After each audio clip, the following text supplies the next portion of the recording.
ਹਾਂਜੀ ਜਨਾਬ, ਕੀ ਹਾਲ ਚਾਲ ਹੈ ਤੁਹਾਡੇ? Hope you are doing well. ਤੇ ਜੀ ਅੱਜ ਇਹ ਚੈਨਲ ਮੇਰਾ ਹੈ ਤੇ ਇਸ ਚੈਨਲ ਦੇ ਉੱਤੇ ਤੁਹਾਨੂੰ ਤੁਸੀਂ ਜਾਣਦੇ ਹੀ ਹੋ ਸੁਖ ਸਿਮਰ ਵਲੌਗਸ ਨੂੰ। ਤੇ ਇਹਨਾਂ ਨਾਲ ਆਪਾਂ ਅੱਜ ਗੱਲ ਕਰਾਂਗੇ ਤੇ ਗੱਲ ਕਰਾਂਗੇ ਸਪਾਊਸ ਓਪਨ ਵਰਕ ਪਰਮਿਟ ਦੇ ਬਾਰੇ। ਤੁਹਾਨੂੰ ਜਿਸ ਤਰ੍ਹਾਂ ਦਾ ਪਤਾ ਹੀ ਹੈ ਕਿ ਅੱਜ ਕੱਲ ਕਾਫੀ ਕੁਝ ਚੱਲ ਰਿਹਾ, ਸਪਾਊਸ ਵੀਜ਼ੇ ਲੱਗ ਨਹੀਂ ਰਹੇ ਤੇ ਨਾਲੇ ਵੇਟਿੰਗ ਲਿਸਟ ਬਹੁਤ ਜ਼ਿਆਦਾ ਹੋ ਗਈ ਹੈ, ਵੇਟਿੰਗ ਪੀਰੀਅਡ ਵੀ ਬਹੁਤ ਜ਼ਿਆਦਾ ਹੋ ਗਿਆ ਹੈ ਤੇ ਬਰਡਨ ਬਹੁਤ ਜ਼ਿਆਦਾ ਹੋ ਗਿਆ ਕਿਉਂਕਿ ਫਸਟ ਪ੍ਰੈਫਰੈਂਸ ਜਿਹੜੀ ਦੀ ਜਾ ਰਹੀ ਹੈ ਉਹ ਹੈ ਸਟੂਡੈਂਟਸ ਨੂੰ। ਓਬਵੀਅਸ ਰੀਜ਼ਨ ਹੈ ਕਿ ਸਟੂਡੈਂਟਸ ਦੇ ਹੈਗੇ ਆ, ਉਹ ਕੈਨੇਡਾ ਦੀ ਇਕਨੋਮੀ 'ਚ ਬਹੁਤ ਵੱਡਾ ਹੱਥ ਹੈ ਉਹਨਾਂ ਦਾ। ਤੇ ਇਸ ਕਰਕੇ ਜਿਹੜੇ ਸਪਾਊਸ ਵੀਜ਼ਾ ਹੈ ਉਹ ਹਜੇ ਵੀ ਲਾਈਨ 'ਚ ਲੱਗੇ ਹੋਏ ਹੈ ਤੇ ਉਹਦੇ ਰਿਜ਼ਲਟਸ ਆ ਨਹੀਂ ਰਹੇ। ਤੇ ਇਸ ਦੇ ਉੱਤੇ ਸੁਖਸਿਮਰ ਜੀ ਤੁਹਾਡਾ ਕੀ ਕਹਿਣਾ ਹੈ? ਸਤਿ ਸ਼੍ਰੀ ਅਕਾਲ ਜਤਨ ਜੀ, ਕੀ ਹਾਲ ਚਾਲ ਹੈ ਤੁਹਾਡਾ? ਉਮੀਦ ਕਰਦਾ ਠੀਕ ਠਾਕ ਹੋਵੋਗੇ ਤੁਸੀਂ। ਤੇ ਧੰਨਵਾਦ ਹੈ ਜੀ, ਤੁਸੀਂ ਚੈਨਲ ਨੂੰ, ਅੱਜ ਤੁਹਾਡਾ ਚੈਨਲ ਹੈ ਸੁਖ ਸਿਮਰ ਵਲੌਗਸ, ਤੇ ਤੁਸੀਂ ਅੱਜ ਸਾਰਾ ਕੁਝ ਰਿਪਰੈਜ਼ੈਂਟ ਹਾਂਜੀ ਕਰਨਾ ਤੇ ਗੱਲਾਂ ਜਿਵੇਂ ਤੁਸੀਂ ਕਰ ਹੀ ਚੁੱਕੇ ਹੋ ਕਿ ਸਪਾਊਸ ਓਪਨ ਵਰਕ ਪਰਮਿਟ ਵਾਲੇ ਐਪਲੀਕੈਂਟਸ ਤਾਂ ਬਹੁਤ ਜ਼ਿਆਦਾ ਟੈਨਸ਼ਨ ਦੇ ਵਿੱਚ ਇਸ ਟਾਈਮ, ਹਾਲਾਤ ਜਿੱਦਾਂ ਦੇ ਬਣੇ ਪਏ ਆ। ਠੀਕ ਹੈ। ਹਾਂਜੀ ਬਾਕੀ ਗੱਲ ਇਹ ਆ ਜਾਂਦੀ ਹੈ ਕਿ ਹੁਣ ਜਿਹੜਾ ਕੋਵਿਡ ਆ ਉਹ ਕਿਸੇ ਦੇ, ਆਪਾਂ ਕਹਿ ਸਕਦੇ ਹਾਂ ਵੀ ਹੱਥ 'ਚ ਤਾਂ ਹੈ ਨਹੀਂ ਗਾ ਵੀ ਉਹ ਚੀਜ਼ ਆ ਗਈ ਹੈ ਜਾਂ ਕਿੱਦਾਂ ਵੀ ਆ। ਉਹ ਚੀਜ਼ਾਂ ਤਾਂ ਇੱਕ ਨੋਰਮਲ ਆ, ਜਿੱਦਾਂ ਆਪਣੀ ਜ਼ਿੰਦਗੀ ਦੇ ਵਿੱਚ ਆਪਾਂ ਸਰਵਾਈਵ ਕਰ ਰਹੇ ਹਾਂ। ਸੋ ਗੱਲ ਆ ਜਾਂਦੀ ਹੈ ਕਿ ਸਪਾਊਸ ਵੀਜ਼ਾ, ਜਿੱਦਾਂ ਜੀ ਤੁਹਾਨੂੰ ਵੀ ਪਤਾ ਹੈ, ਤੁਸੀਂ ਵੀ ਪਹਿਲੇ ਅਟੈਂਪਟ ਦੇ ਵਿੱਚ ਲਾ ਕੇ ਆਪਦਾ ਸਾਰਾ ਕੁਝ ਖੁਦ ਕਰਕੇ ਤੁਸੀਂ ਕੈਨੇਡਾ ਆਏ। ਪਰ ਜਿੱਦਾਂ ਦੀਆਂ ਹਾਂਜੀ ਚੀਜ਼ਾਂ ਸਾਡੇ ਸਾਹਮਣੇ ਰਿਪਰੈਜ਼ੈਂਟ ਕੀਤੀਆਂ ਜਾ ਰਹੀਆਂ, ਇਹਨਾਂ ਨੂੰ ਜ਼ਿਆਦਾ, ਬਹੁਤ ਜ਼ਿਆਦਾ ਹਾਰਡ ਕੀਤਾ ਜਾ ਰਿਹਾ। ਠੀਕ ਹੈ। ਉਸ ਹਿਸਾਬ ਨਾਲ ਤਾਂ ਮੈਨੂੰ ਇਹ ਲੱਗਦਾ ਕਿ ਆਉਣ ਵਾਲੇ ਟਾਈਮ ਦੇ ਵਿੱਚ ਜਿਹੜੀਆਂ ਸਪਾਊਸਲ ਐਪਲੀਕੇਸ਼ਨਸ ਆ ਉਹ ਬਹੁਤ ਜ਼ਿਆਦਾ ਡਿਫੀਕਲਟ ਹੋ ਜਾਣੀਆਂ, ਜਿੱਦਾਂ ਅਸੀਂ ਕ੍ਰੀਏਟ ਕਰ ਰਹੇ ਹਾਂ ਹਾਂਜੀ ਆਪਣਾ।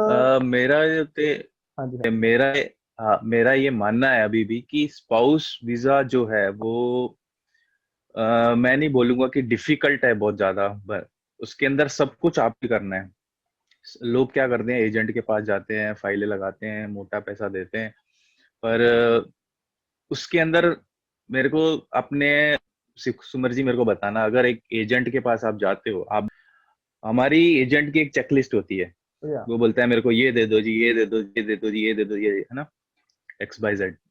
तो हम क्या करते हैं, वो सारा कंपाइल करते हैं, फोटोएं, अपना डॉक्यूमेंट्स, एजुकेशन सब कंपाइल करते हैं, सब कुछ करके स्कैन भी हम ही कर देते हैं और हम उसको जाके दे देते हैं। ठीक है।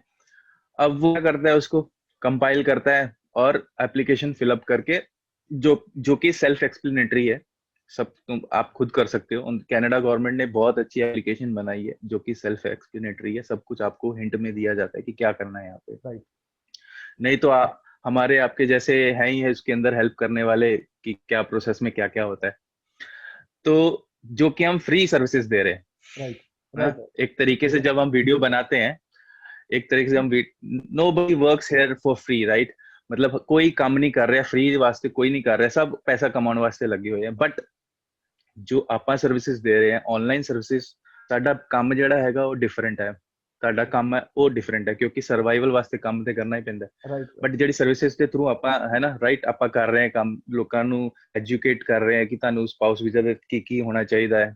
ਭਲੇ ਹੀ ਮੈਂ ਨਹੀਂ ਕਹਿੰਦਾ ਫੁੱਲੀ एकदम मतलब कि एक्यूरेट इन्फॉर्मेशन हो, ਇਹ ਨਹੀਂ ਬੋਲ ਸਕਦੇ, ਜੋ ਵੀ ਇਨਫੋਰਮੇਸ਼ਨ ਦੇ ਰਹੇ ਪਰ ਉਹ प्रॉपर इन्फॉर्मेशन प्रॉपर सोर्स ਤੋਂ ਲੱਭ ਕੇ फिर ਤੁਹਾਨੂੰ इन्फॉर्मेशन दी जा रही है, राइट।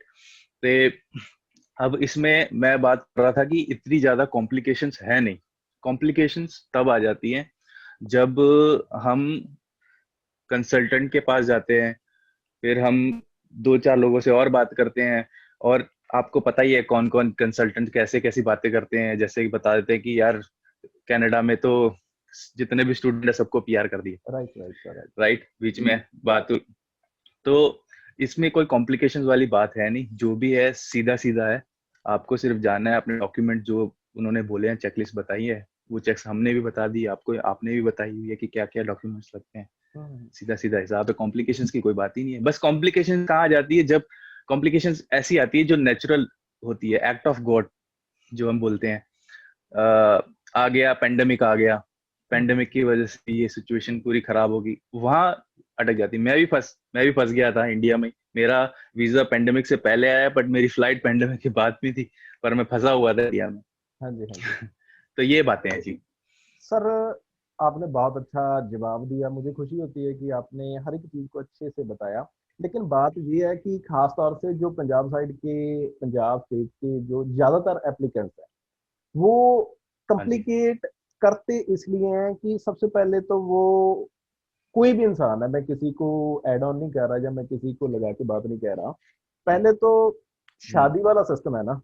जब स्टूडेंट की फाइल हम्म। लगती है, आधे लोग तो जो अनऑथराइज्ड पर्सन है, ठीक है, उनके पास जाते हैं। हम्म। शादी उनकी पहले हो चुकी होती है, लेकिन वो शो करते हैं हम्म। कि जब उनकी वाइफ का वीजा आ गया, पहली कॉम्प्लिकेशन क्रिएट की है। हाँ। हाँ। ठीक है, राइट। इस चीज को मैंने देखा है कि लगभग 55% जो एप्लीकेंट्स हैं स्पाउसल ओपन वर्क परमिट के, वो इस चीज हम्म। को फेस करते हैं। हम्म। और दूसरी हम्म। चीज मैंने ये देखी है कि फंड का बहुत ज्यादा इशू है। राइट। ठीक है, तीसरा इशू ये तो है, सर मैं रोकना चाहूंगा आपको, हाँ माफ जी, हाँ करना। जी। हाँ। नहीं, तीसरा कोई नहीं, इशू कोई ये कोई नहीं है दस। कि हम जॉब करके खुश नहीं। हम्म। ठीक है, पहला पॉइंट राइट। मैं आपसे भी पूछना चाहूंगा कि आप मानते हैं कि कहीं भी ये चीज लिखी गई है कि आपकी वाइफ अनमैरिड होगी तब ही उन्हें स्टडी वीजा इशू किया जाएगा? आप मुझे बताएं। जी, ये कहीं नहीं लिखा है। मैं तो बोलता हूँ कि ये भी नहीं लिखा है कि आपके बच्चे अगर हैं तो आपको वीजा नहीं मिलेगा। ये भी नहीं लिखा है। यहाँ पे स्पाउस वीजा पे वो भी आते हैं जिनके किड्स हैं, ठीक है ना। उनकी शादी को 4 साल, 5 साल, मेरी शादी को 5 साल हो गए बोलो। अभी इससे बेटर एग्जाम्पल एग्जाम्पल। क्या हो सकता है कि शादी के बिना, राइट, है ना। ते अ, अब वो बात आ गई कि शादी से लोग बोलते हैं कि मैरिड होते हुए भी अनमैरिड दिखाते हैं और फिर स्टूडेंट वीजा लगाते हैं। कुछ लोग मैरिड होने के बाद शादी, वीजा, लड़की का वीजा आ गया जी, चलो अब इस पे पता, आपको पता ही है क्या है सिचुएशन चल रही है। लड़की को वीजा मिल गया, लड़के स्पॉन्सर करने के लिए तैयार है। कॉन्ट्रैक्ट मैरिज वाला सिस्टम जो हमारा है। अब बात, दूसरी बात आ जाती, ये तो मैंने बता दिया आपको कि ये कहीं पे भी ऐसा कहीं लिखा नहीं है, लॉ में, रेगुलेशंस में कहीं पे भी लिखा नहीं है कि मैरिड अनमैरिड को ही स्टूडेंट वीजा सर मैं मिलेगा या आपको फिर रोकना चाहूंगा, सर मैं आपको रोकना चाहूंगा। आप पेशे से इंडिया में एक लॉयर थे, तो आपने कई सारी चीजें देखी होंगी, फेस की होंगी। ठीक है जी। हाँ और जी। मैं यहाँ पे एक बात और ऐड ऑन करना चाहूंगा, लड़की वाली और मैरिज वाली।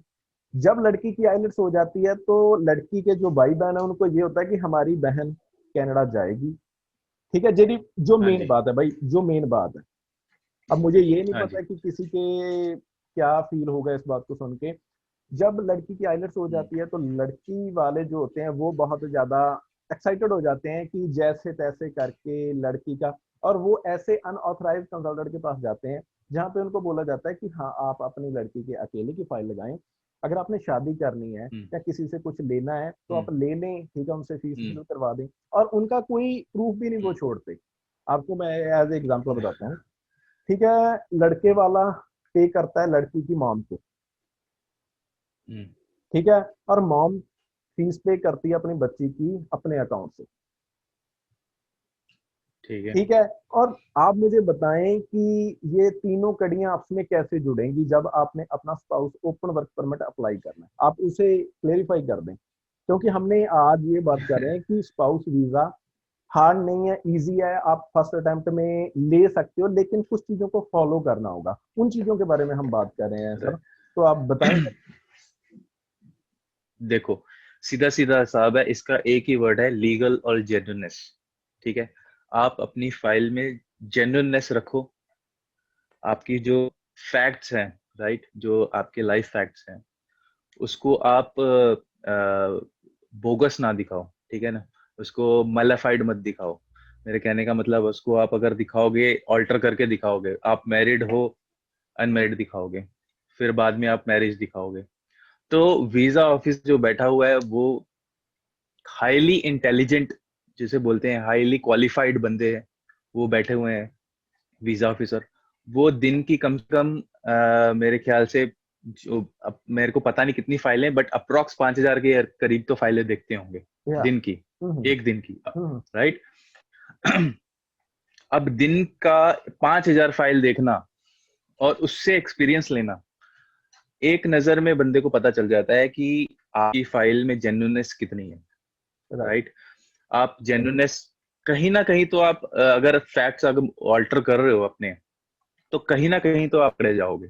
आपकी फाइल वो ऑटोमेटिकली उनको दिख जाएगा वो, क्योंकि उनका रोज का काम है वो देखना फाइल्स, है ना। दूसरी बात, आप पहली बात तो ऑल्टर कर रहे हो, जेन्युइननेस नहीं दिखाओगे। अगर आप अपने मैरिज की फोटोग्राफ जैसे लगा रहे हो, तो फोटोग्राफ्स में आप लगा रहे हो कि मैं और मेरी वाइफ बैठे हुए हैं जी, कहीं और घूमने चले गए, यहाँ फोटो दिखा दी, वहां आपकी फैमिली कहाँ है पीछे? आपकी फैमिली है ही नहीं। आप वीडियो चैट लगा रहे हो, वीडियो चैट के स्क्रीनशॉट लगा रहे हो, आप एक दूसरे से बात कर रहे हो, बहुत अच्छी बात है, कर रहे हो, लेकिन डे टू डे लाइफ के अंदर आप अपनी एक्सटेंडेड फैमिली, अपने इन लॉज के साथ बात करते हो। आपकी वाइफ है अगर कनाडा में बैठी है तो आपको फोन करती है, तो अपने माँ और बहनें, सिबलिंग्स वो भी होते हैं फोटो में, पे आप होगे, राइट। ऐसी फोटोज भी लगाओ तो जेन्युइननेस आपकी दिखेगी उसके अंदर, है ना। आप मैरिज सर्टिफिकेट लगाओ उसके अंदर। आप अगर दिखा रहे हो फोटोज के अंदर, तो आप जब अपना स्पैन दिखाते हो रिलेशनशिप का, तो रिलेशनशिप स्पैन के अंदर आप दिखाते हो कि जी मैं इतने साल से लड़की को जानता हूँ, प्री और पोस्ट, पहले से मैं लड़की को जानता था, राइट। अब प्री आप दिखाते रहे हो, प्री से जानता हूँ, लेकिन आपके पास प्रूफ ही नहीं है कोई।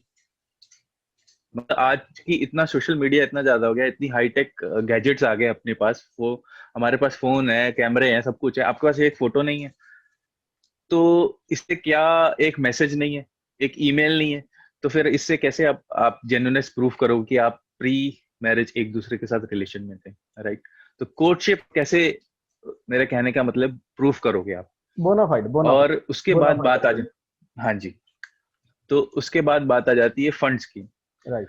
फंड्स की बात कर लेते हैं। फंड्स के अंदर अगर मैं बात करता हूँ कि आप जो देखा जाता है कि बंदा या बंदी जो भी फाइल लगा रहा है, ही और शी, तो वो जब फाइल लगाएगा तो वो बोलता है कि जी मेरे अकाउंट में 20 लाख पड़ा है, 25 लाख पड़ा है, राइट। अब उनसे पूछा जाता है कि जी आप जॉब क्या करते हैं? तो जॉब बोलेंगे जी कितनी सैलरी आपकी एनुअल? बोलेंगे कि मेरी सैलरी मंथली जी मैं 10 या 15,000 कमा लेता हूँ, 20,000 कमा लेता हूँ। अब सीधा सीधा क्वेश्चन है उनसे कि आपके अकाउंट में पड़ा है 25 लाख, कमाते आप हो 10,000, 20,000, अगर आप जमा करने जाओ कितने साल लगेंगे आपको जमा करने के लिए? और आप एक्सपीरियंस बताते हो कि मेरे को 3 साल का एक्सपीरियंस है, 4 साल का एक्सपीरियंस है। अब 25 लाख जमा करने के लिए और उसके अंदर खर्चा भी करना है आपको, अपने एक्सपेंसेस भी निकालने हैं, तो फिर आप कैसे प्रूफ करोगे कि ये फंड्स मेरे हैं? पता चल ही जा रहा है भाई, आप 10-15 हजार की नौकरी कर रहे हो, 25 लाख अपने अकाउंट में दिखा रहे हो, आपके फंड्स है ही नहीं। राइट। पुराने फंड्स हैं, ठीक है, अगर आप दिखा रहे हो कि पुराने फंड्स हैं, ठीक है, बोरो किए हैं आपने, तो वो गिफ्ट डीड कहाँ है? अगर आपने पेरेंट्स से किए हैं, और पेरेंट्स से अगर किए हैं तो पेरेंट्स की इनकम क्या है, उनका सोर्स ऑफ इनकम क्या है, राइट। तो वो गिफ्ट डीड, एफिडेविट, LOI ये जब हम लगाते हैं, तो उसके अंदर भी जेन्युइननेस सबको दिखानी पड़ेगी कि ये उनके पास कहाँ से आए पैसे, ठीक है, अनलेस कि उनके पास पुराने पैसे पड़े हैं, बहुत पुराने। तो ये चीज है जेन्युइननेस की, अगर मैं बात कर रहा हूँ कि आपको अगर फंड दिखाने हैं, तो फंड्स भी बोरोड फंड्स ना हो तो ज्यादा बेटर है, अगर है तो उसका प्रॉपर प्रूफ लगाएं, गिफ्ट डीड दिखाएं, और अगर खुद पैसे हैं आपके तो उसको भी प्रूव करें कि जी मेरे पैसे FD से आए। अगर FD भी है, आपने ब्रेक की है FD, तो वो FD का सर्टिफिकेट होता है हमारे पास, राइट। FD सर्टिफिकेट आप साथ में लगा दो अपनी अपनी एप्लीकेशन में कि जी मैंने ये ब्रेक करके प्री मेच्योरली अपनी FD को ब्रेक किया है, तो ये मेरे अकाउंट में सडन जो फॉल ऑफ इन फंड्स आ गया, उनसे पैसे आ गए अकाउंट में, तो वो FD थी, वो ब्रेक की थी मैंने। तो वो चीजें हैं, वो आप जेन्युइननेस अभी कैसे, यही तो जेन्युइननेस है, मैं वही बोल रहा हूँ कि आप डे टू डे लाइफ के अंदर आते हो कि जी मैंने FD ब्रेक कर दी, ये तो नॉर्मल हर घर में होता है, मैंने FD ब्रेक करके अपने पैसे लिए, तो वो जेन्युइननेस दिखाओगे, ये FD ब्रेक कर दो, वो वीजा ऑफिसर को पकड़ लेगा, यार हाँ सही बात है, हम अपने इंडिया में तो नॉर्मल सिस्टम है FD से, राइट, FD वाला जो सिस्टम है। तो ये चीज है, छोटी छोटी चीजें हैं, बट ये बहुत मैटर करती हैं आपकी फाइल के अंदर, कि आपकी फाइल जेन्युइन है या नहीं है। तो अगर नहीं है तो रिजेक्शन, और अगर सब कुछ ओके है, फंड्स कम भी है, नो इश्यूज। ऐसा कहीं रेगुलेशंस में लिखा नहीं है कि इतने फंड 10 20 15 लाख होने चाहिए, 20 लाख होने चाहिए। मैं लोग एक फाइल मैंने कहीं देखी थी, मैं नाम नहीं लूंगा, अपना गुजरात साइड की फाइल थी, उसके पास फंड्स नहीं था बिल्कुल, और तो भी उसका वीजा अप्रूव्ड हुआ है। अब किस बेसिस पे हुआ है वो अननोन है, मुझे नहीं पता किस बेसिस पे हुआ है, बट अप्रूव हुआ है। अब इसके अंदर मैं वही बात कर रहा था कि आपके पास फंड्स की जो बात है, लेकिन जेन्युइननेस। जी हाँ जी। मेरा मैं इसी चीज में एक और चीज ऐड करना चाहूंगा जतिन जी, कि सबसे पहले तो मेन रीजन मैं ये देखता हूँ कि कैप्स नोट काफी ज्यादा आते हैं, देखता हूँ क्योंकि हमारा दोनों का एक्सपीरियंस है और हमने फर्स्ट अटेम्प्ट में ये चीजें सारी की हैं। मैं आपको बताता हूँ कि मिस्टेक हाँ क्या जी। करते हैं जनरली जो हमारे जो कुछ पंजाबी हैं, ठीक है, वो करते हैं कि 1 लाख मॉम से लिया वो डला लिया, ठीक है, 2 लाख किसी और से लिया वो कर लिया, लेकिन वो स्टेटमेंट को इम्प्रूव करने की कोशिश करते हैं, लेकिन वो पकड़े कहाँ जाते हैं जब वो लगातार अपनी आईटीआर, इनकम टैक्स रिटर्न 3 साल या 2 साल का हाँ। हुआ आपके पास तो बैठ रहा है, आपने इनकम टैक्स दिखा रखा है, आईटीआर भरी है 3 लाख की और फंड दिखा रहे हैं 8 लाख। जैसे हाँ। ही वो इस चीज राइट। को पकड़ता है ना, वीजा ऑफिसर इस चीज को देखता है कि भाई तेरी आईटीआर 3 साल की या 2 साल की लगाई है, उसमें आप 3-3 लाख की आईटीआर फिल कर रहे हो, ठीक है, तो आपके पास 8 लाख फंड कहाँ से आए। और फिर जैसे ही वो राइट। आईटीआर देखता है, सबसे पहले वो आईटीआर जज करता है कि आईटीआर को देख लिया, उससे उसे अंदाजा हो जाता है कि बंदे की एनुअल इनकम क्या है और सोर्स क्या हुआ है, राइट। ठीक है जी। और एब्सोल्युटली। यहाँ पे एक चीज और ऐड करना चाहूंगा मैं, वो है कि डेयरी फार्मिंग पंजाब साइड में बहुत ज्यादा कॉमन है, उस चीज को ऐड कर लिया जी। ये तो है नहीं है कि डेयरी फार्म की एक ही फाइल आई है तो उससे चल जाएगा, वहां वो पकड़ लेते हैं कि चलो ठीक है, हम मानते हैं कि पंजाब साइड में जो फार्मिंग कल्चर है बहुत ज्यादा है, ठीक है जी, फार्मिंग करता होगा, सब कुछ करता होगा, लेकिन जो डेयरी फार्म के प्रूफ हैं, अगर आप किसी डेयरी के साथ कॉन्ट्रैक्ट में हो, ठीक है, तो उनके प्रूफ आपने उनको दूध दिया है, तो उनका जो कोई प्रूफ और लेटर होगा वो कहाँ है। हाँ। राइट। हाँ जी। और दूसरी चीज इसमें ऐड ऑन करूंगा, J form. J J form. Form right. के पैसे अकाउंट में डाले जाते हैं, उनकी एक्सप्लेनेशन अभी तक मैंने जो फाइलें देखी हैं बहुत कम लोगों ने एक्सप्लेनेशन दी है कि ये फार्म ये हैं, क्योंकि उनकी आईटीआर 1 साल की है एक का, और दूसरी बात कईयों की तो आईटीआर ही नहीं है, जो नए स्पाउस ओपन वर्क आईटीआर ही परमिट नहीं है, के एप्लीकेंट्स हैं जिनको मैंने देखा एप्लीकेंट्स है। हैं नहीं, उनकी फाइल। क्योंकि वो डिपेंड है फुली ऑन अपने पेरेंट्स पे। हम भी, आप भी पंजाबी हो तो मैं आपको एक चीज और बता दूं कि हमारे लोग प्री वेडिंग शूट कराते हैं, पोस्ट वेडिंग शूट करवाते हैं, और बड़े बड़े घर है हमारे पास, राइट, लाखों राइट। का खर्चा हम मैरिज पे करते हैं, लेकिन वो खर्चा वीजा ऑफिसर नहीं देख रहा। आप इस बात को मानते हैं कि वो इस चीज को देखता है। मैटर ही नहीं करता इसके अंदर, ठीक है, ये चीज चलो जी, मैटर ही नहीं प्री करती है। वेडिंग शूट करवा लिया, पोस्ट वेडिंग करवा लिया, सब कुछ करवा लिया, ओके फाइन। मैंने कुछ ऐसे एप्लीकेंट भी देखे हैं जिनके हाथों पे, उनकी वाइफ के हाथों में जो रिंग है वो प्रॉपरली विजिबल नहीं हो रही, और दूसरी ही ना मेहंदी। हाँ। प्री वेडिंग और पोस्ट वेडिंग में हनीमून की फोटोज में, हनीमून कितने दिनों बाद होता है, क्योंकि मुझे तो इस चीज का नॉलेज नहीं है, तो जितन जी आप ही बता दें कि हनीमून का क्या सिस्टम है, आप बता देंगे कोई बात नहीं है, क्योंकि सुन लेंगे कभी। नहीं जी, नहीं जी, एक्सपीरियंस हनीमून का एक्सपीरियंस तो है। लेकिन कितने बात, दिनों बाद होता है आप बोल रहे हो कि भाई? आपके पास हनीमून का एक्सपीरियंस नहीं है। देखो देखो नॉर्मली ये एक्सपीरियंस मेरा नहीं है, ये एक्सपीरियंस सबके पास है। ये एक्सपीरियंस जिसके पास नहीं है उसने एक्सपीरियंस देखा होगा किसी और का। जी या फेसबुक पे हम जाके देखते हैं, ओहो जी आज हनीमून पे या मालदीव्स गई थी घूमने के लिए, अच्छा जी। ये नॉर्मल चीजें हैं।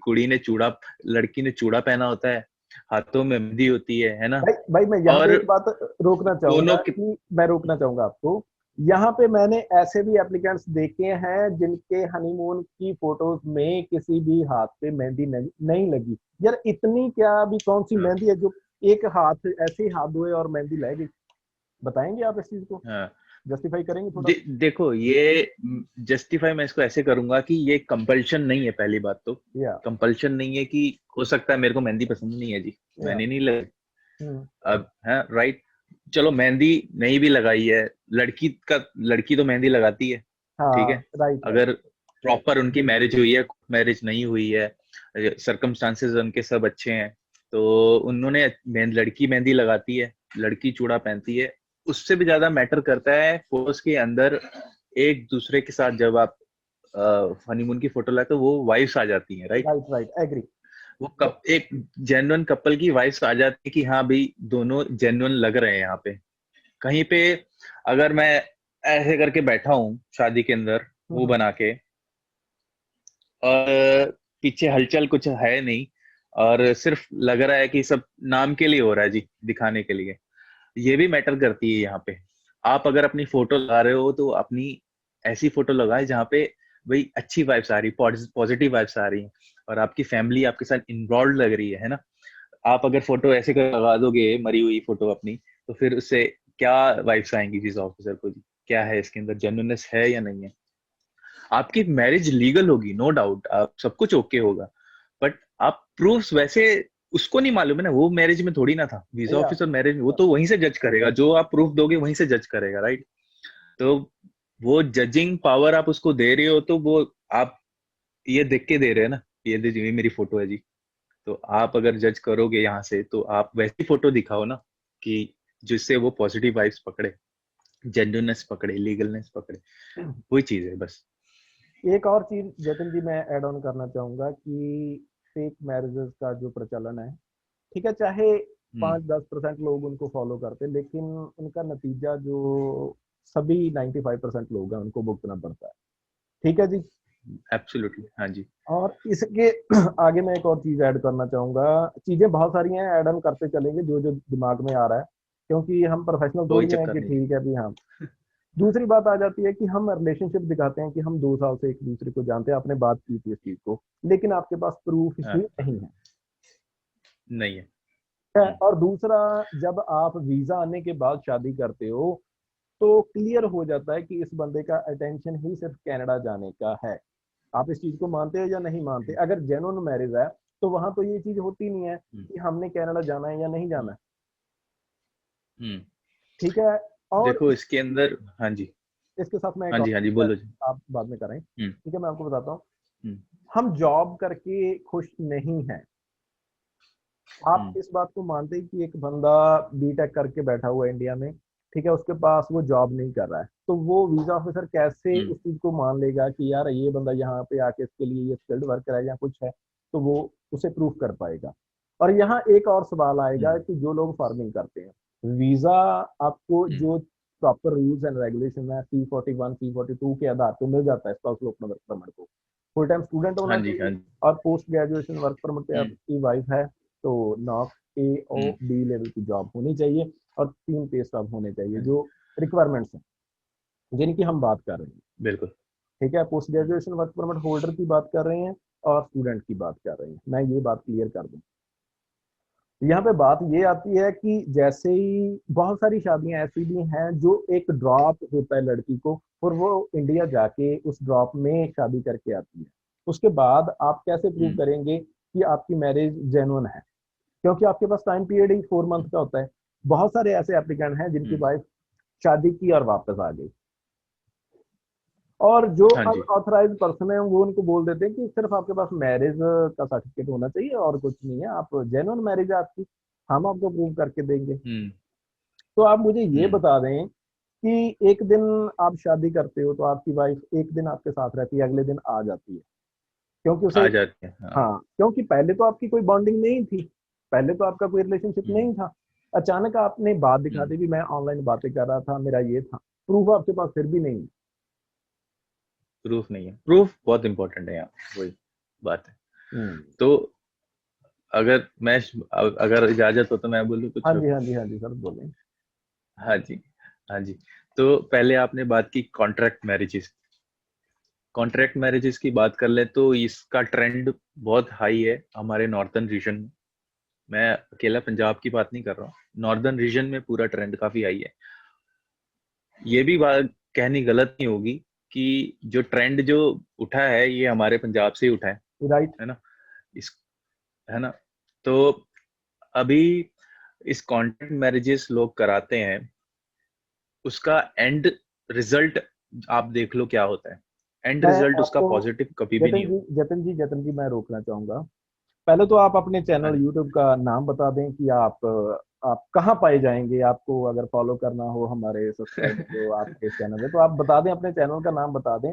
और डिस्क्रिप्शन बॉक्स में लिंक दिया हुआ है भाई के चैनल का, तो आप जाके सब्सक्राइब करें। भाई भी अच्छी अच्छी टिप्स देते हैं स्पोकल की।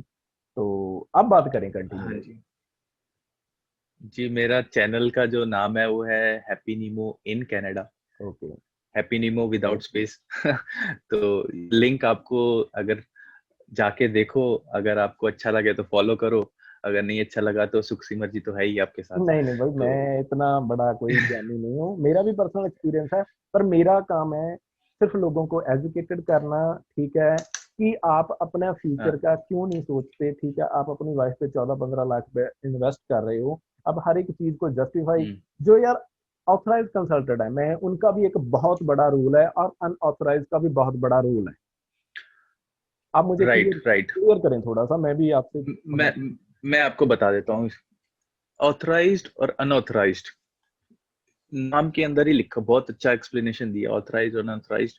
ऑथराइज्ड मतलब कि आपको कनाडा गवर्नमेंट आईआरसीसी और ने ऑथराइज्ड किया है, गवर्नमेंट ने ऑथराइज किया है कि आप इनके थ्रू लगाओ, रिप्रेजेंटेटिव इनको बनाओ अपना ऑथराइज रिप्रेजेंटेटिव, राइट। और उन्होंने स्टडी की है इमिग्रेशन लॉ के अंदर, उन्होंने अपनी एजुकेशन स्टडी कंप्लीट की है और उनको एक लाइसेंस मिला है। लाइसेंस लेना, मैं अगर एक लॉयर हूँ तो मैं लॉयर कैसे बना, मैंने स्टडी की है लॉ की और फिर उसके बाद मैंने उसका लाइसेंस लिया है, राइट। वो लाइसेंस के लिए मैंने मेहनत की है। या अभी बात आ जाती है अनऑथराइज्ड की। अनऑथराइज्ड कोने कोने में मिल जाएंगे आपको। छोटी सी दुकान खोली होगी कि हम यहाँ ले जाएंगे वहां ले जाएंगे, ये कर लेंगे वो कर लेंगे, उनकी एडवर्टाइजिंग ही नहीं खत्म होगी। ऑथराइज्ड के आप ऑफिस में जाओगे, बड़ी सी डिग्री आपको दीवार पे मिल जाएगी उसकी राइट। लगी हुई। पहली बात तो आप वो दीवार से उसका नाम पढ़ के आईआरसीसी की वेबसाइट पे जाओ, वहां पे जाके आप चेक करो लाइसेंस्ड है या नहीं है। वो भी आपको आईआरसीसी अथॉरिटी दे रही है कि आप चेक कर सकते हो ऑनलाइन जाके कि वो आईआरसीसी का मेंबर है या नहीं है। और अगर नहीं है या फिर सस्पेंडेड है, तो सस्पेंडेड है तो क्यों सस्पेंडेड है, हाँ। राइट। तो आप सस्पेंडेड है वो भी देख सकते हो। अगर सस्पेंडेड है तो वो काम नहीं कर सकता। या तो एक्टिव है, एक्टिव अगर वो आईआरसीसी का मेंबर है तो आप उसके पास जाओ और उसके बाद अपनी फाइल से लगाओ। अनऑथराइज से लगाओगे तो वो फिर आपको इधर उधर की बातें करके बताएगा, सब कुछ अच्छा बताएगा, आपको फ्लावरी दिखाएगा सब कुछ। और आपको फ्लावरी दिखाते हुए ये भी बताएगा कि हाँ जी आपका वीजा लग जाएगा। अब आपको इसके अंदर अगर मैं अगर बोलूं सब कुछ कि जी आपका वीजा लग जाएगा, आपका ये है वो सब कुछ देख के ये बोलूं कि आपकी फाइल जो अप्रूव्ड है, हम्म अनऑथराइज्ड, मैं अनऑथराइज्ड, मैं आपको बोल रहा हूँ कि आपकी फाइल अप्रूव्ड है जी। हम्म अभी मैं आपको जो आपके गैप्स हैं जो आपकी फाइल के अंदर, वो मैं बताना नहीं चाहता हूँ। हम्म अगर मैंने बता दिए अभी तो मेरी फीस नहीं आएगी, या राइट। और है ना, मेरी फीस मुझे लेना जरूरी है, मैं अनऑथराइज्ड हूँ ना। हम्म तो मेरे को फीस भी तो लेनी है। अगर मैं ऑथराइज्ड हूँ तो मुझे मेरा लाइसेंस भी स्टे पे लगा है। या अगर मैं अनऑथराइज काम करूंगा, मेरा अगर इलीगल काम करूंगा मैं ऑथराइज्ड होते हुए, मेरा लाइसेंस रद्द हो सकता है, सस्पेंड हो सकता है। और मेरी जो स्टडी है, जो मेरी मेहनत है, वो खराब जाएगी, जो कि कोई बंदा नहीं चाहेगा। मतलब मेरा लाइसेंस रद्द हो जाए और मेरी स्टडी बेकार हो जाए, मैंने मेहनत से स्टडी करी है, मेरा फ्यूचर है पूरा उसके ऊपर डिपेंड करता है, मैं ऐसा काम क्यों करूंगा। या नहीं कर सकता जी। और अनऑथराइज्ड को कोई पड़ी नहीं है ना, स्टेक पे कुछ लगा नहीं है। या स्टेक पे अगर लाइसेंस लगा हो तो उसे पता चलेगा कि हाँ भाई राइट काम करना है। इसीलिए ऑथराइज्ड रिप्रेजेंटेटिव बड़ा बड़ा बोल्ड अक्षर्स में लिखा हुआ है। आप आईआरसीसी की साइट पे cic.ca की साइट पे जाओ, आपको बड़ा बड़ा मिल जाएगा कि ऑथराइज्ड रिप्रेजेंटेटिव कौन है। और ऑथराइज रिप्रेजेंटेटिव आपको चार्ज कर सकते हैं, वो ठोक के बोलते हैं जी चार्ज कर सकते हैं। ऑब्वियसली चार्ज इसीलिए कर सकते हैं क्योंकि उनकी ब्रेड एंड बटर है वो। हम्म। ये है ऑथराइज्ड और अनऑथराइज्ड। मैं होपफुली मैंने अच्छा एक्सप्लेन कर नहीं दिया। नहीं नहीं नहीं नहीं, बहुत बढ़िया, बहुत बढ़िया लाया। अब मैं आगे बात करता हूँ कि बहुत सारा फर्क है जो इन बातों में क्लियर हो गया। उससे ज्यादा फर्क है जब आपकी फाइलिंग की जाती है। स्टूडेंट वीजा की अगर फाइल देखें तो उसमें नॉर्मल कॉलम्स आते हैं, जीसीकी से आप सर पुट करते हो तो आप फाइल, ठीक है हम्म। जी। और जैसे ही आप एक शादी की फाइल यानी कि स्पाउसल ओपन वर्क परमिट की फाइल लगाते हो तो आपकी फोटो जो होती हैं उन्हें कंप्रेस करना बहुत ज्यादा हार्ड हो जाता है। जैसे ही और हम्म। फोटो में आपको क्लियर करता हूँ कि बहुत सारी ऐसी एप्लीकेशंस मैंने देखी हैं जिनकी ये नहीं पता लगता कि मम्मी कौन है और डैडी कौन है, ठीक है, मामा कौन है, चाचा कौन है, और फोटोज बहुत सारी लगा रखी हैं। ऐसी ऐसी फोटो लगाते हैं, ऐसी ऐसी ऐसी, हाँ जी। ठीक है।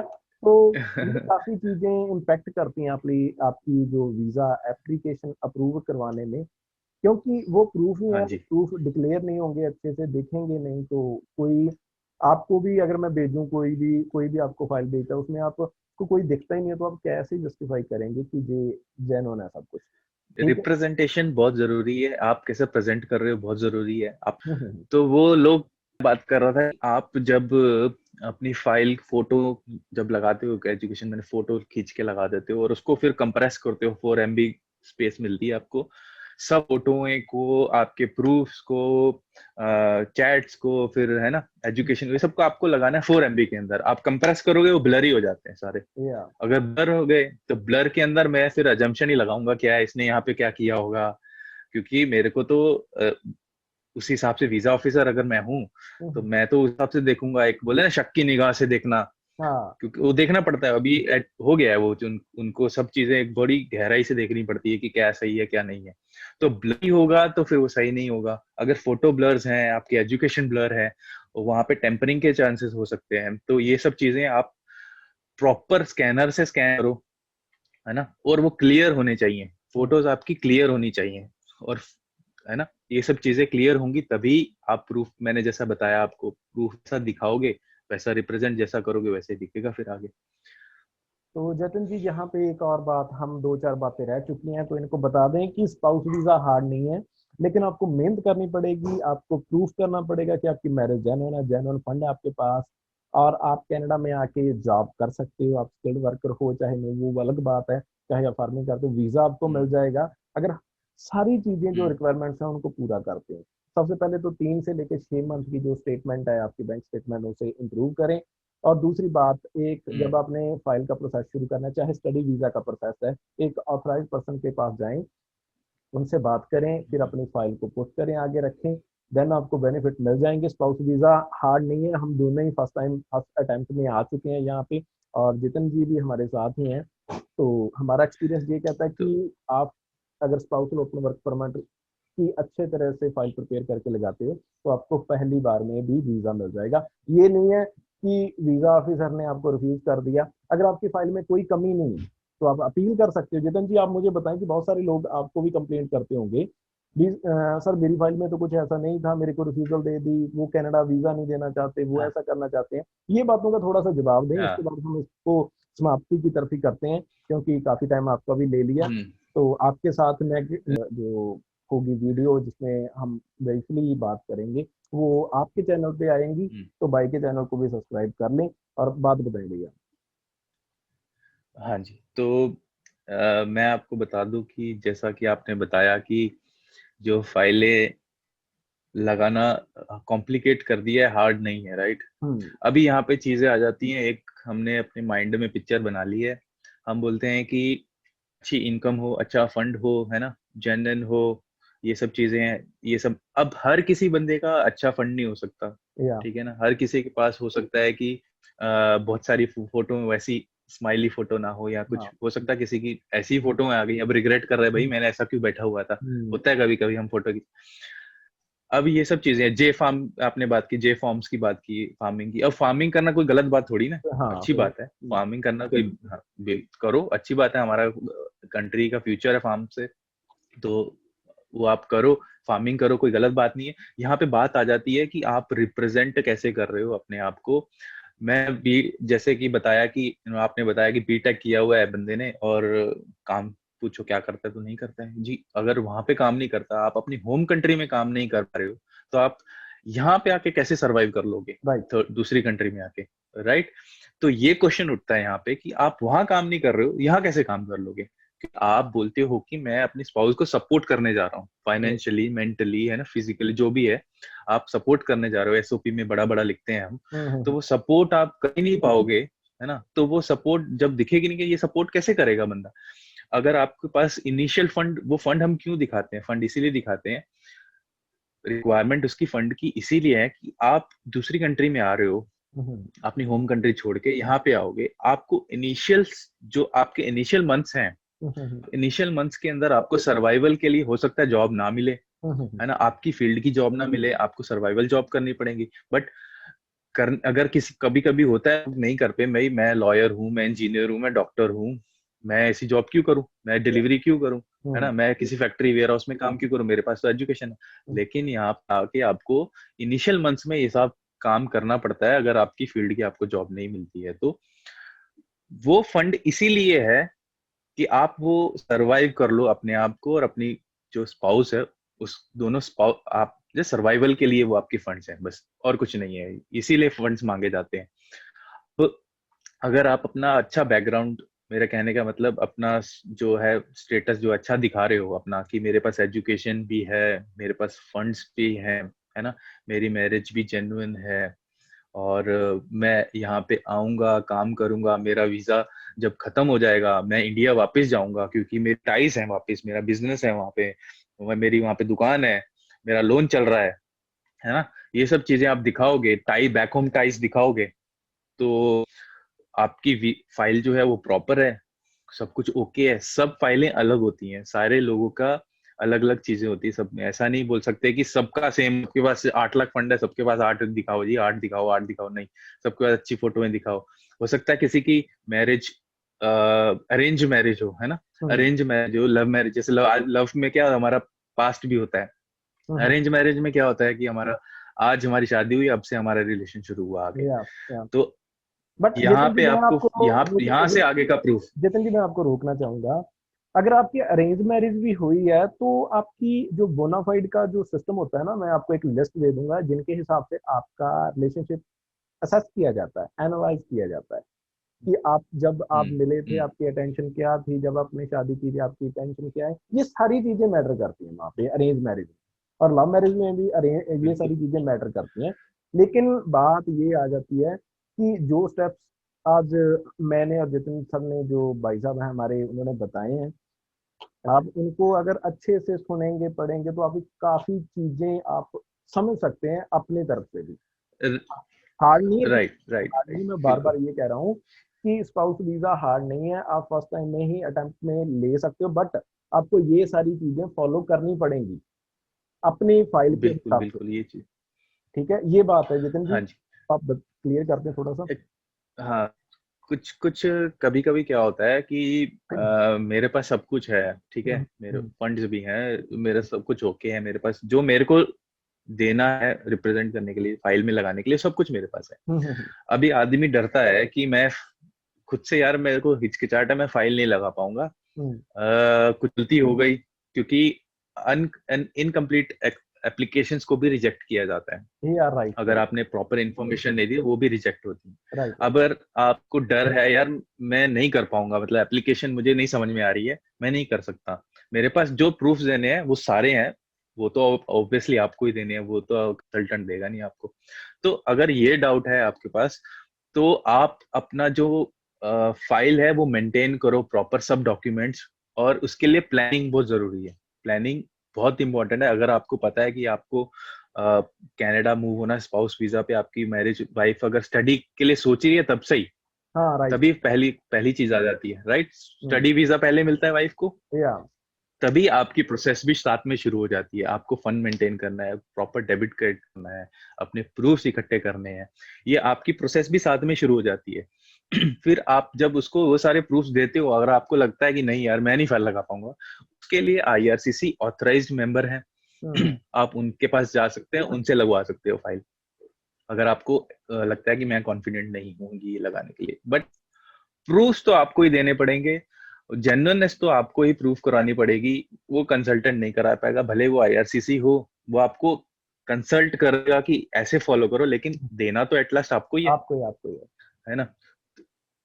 जी, यही है मेरा कहना कि आप कर सकते हो सब कुछ आपके हाथ में, कंसल्टेंट के हाथ में कुछ नहीं है, सब कुछ आपके हाथ में है, जो भी करना है आपको करना है, और वो इतना कॉम्प्लिकेटेड नहीं है, जितना बना दिया है उतना नहीं, कुछ भी नहीं है, सब कुछ हो जाता है। आप जाके वीडियोस देखो, मैंने भी एक्सप्लेन किया अपनी वीडियोस में कि कैसे करना है, आपको क्या क्या चीजें करनी है, और इन सुखसिमर जी ने भी आपको वो सब कुछ बताया हुआ है, काफी वीडियोस है इनकी, तो आप तो देख सकते हो, एक कोर्स हो जाएगा आपका, क्रैश या कोर्स, आप एक दिन बैठ के पूरी वीडियो देख लो, आपका क्रैश कोर्स हो जाएगा स्पाउस वीजा के ऊपर।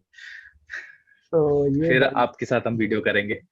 हाँ हाँ, और लास्ट में यही चाहते हैं कि भाई भाई का भी चैनल सब्सक्राइब कर लो अगर इन्फॉर्मेशन अच्छी लगती है, तो हमारा भी सब्सक्राइब कर लो अगर इन्फॉर्मेशन अच्छी लगती है तो। अच्छी लगती है। दूसरी बात, बिल्कुल। हम किसी भी किसी अनऑथराइज पर्सन को प्रमोट नहीं कर रहे, ठीक है। एज ए जो हमारा पर्पज है इन वीडियोस बनाने का एजुकेशनल पर्पज है, और जिनके लिए हम वीडियो आगे भी बनाते रहेंगे, चाहे वो दूसरे भी काइंड ऑफ प्रोग्राम्स हैं एक्सप्रेस एंट्री के रिलेटेड, जैसे जैसे हम उन चीज़ों को फेस करेंगे हम वही चीज़ें आपको बताएंगे। ये नहीं है कि हमने घर पे बैठे सारी चीज़ें पढ़ ली हैं, क्योंकि आपको ऐसे भी लोग मिल जाएंगे जो सिर्फ ये देख रहे हैं कि ठीक है चलो यार कोविड है कोई काम नहीं है, चलो हम अपना काम धंधा चलाते हैं, तो ऐसा कुछ नहीं है। आप ऑथराइज पर्सन हाँ जिनको जी। नॉलेज है यार, अगर हम बैठे हैं आपके सामने तो हाँ, कुछ करके ही पहुंचे हैं। ये तुक्का तो भाई कई लोग मुझे ये बोलते हैं कि भाई आपका तुक्का लग गया, स्पाउस वीजा एक तुक्का है।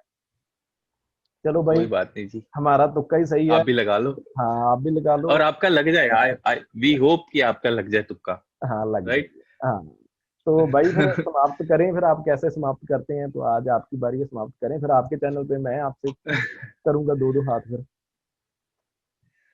जी बिल्कुल बिल्कुल, ये कोविड का टाइम है, और आप सबको ख्याल रखना है अपना, थोड़ा पेशेंस रखनी है, क्योंकि अभी मेरे ख्याल से खुल जाएगा सब, धीरे धीरे सब कुछ हो रहा है, क्योंकि वैक्सीनेशन वीएफएस लोगों तक पहुंच वालों रही ने है। भी अपडेट दे दिया कि 28 जून से जो बायोमेट्रिक है वो ऑल वीजा कैटेगरीज हैं, जो उन्होंने वीजा कैटेगरीज मेंशन की होती है नॉर्मली होती है उनके लिए बायोमेट्रिक, ऐसा ही है ना जतिन जी, करेक्ट कर दें। हाँ जी, हाँ जी, बिल्कुल हाँ जी, हाँ जी, वो खुल गई है, वो आप करवा सकते हो हाँ जी, जाके। अपॉइंटमेंट ले और सकते हो अब। 5 5 जुलाई से इन्होंने जो CORP जो है, हम्म उनको भी उन्होंने अभी इनवाइट कर लिया है, hmm, but country to country depend करता है कि रिस्ट्रिक्शंस क्या है, वो अलग चीज है।